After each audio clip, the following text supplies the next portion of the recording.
Hello guys, మన రాష్ట్రంలో ఉన్న 80% మంది ప్రజలు రాష్ట్ర అప్పుల గురించి తరచూ డిస్కస్ చేసుకుంటూనే ఉంటారు. ఎందుకంటే రాజకీయ నాయకులు ఎన్నికల్లో ఓడినప్పుడు కానీ గెలిచినప్పుడు కానీ లేదా అసెంబ్లీ సెషన్ జరుగుతున్నప్పుడు కానీ మనల్ని ఆలోచింపజేసేలా చేస్తారన్నమాట.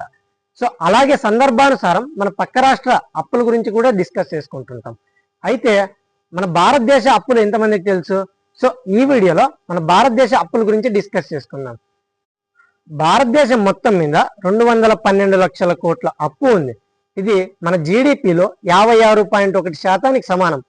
2024-25 ఆర్థిక సంవత్సరానికి గాను మన జీడిపి 300 లక్షల కోట్లు.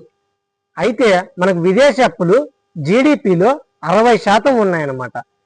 2014 మునుపు అంటే బీజేపీ అధికారంలోకి రాకముందు మనకున్న అప్పులు 78 లక్షల కోట్లు.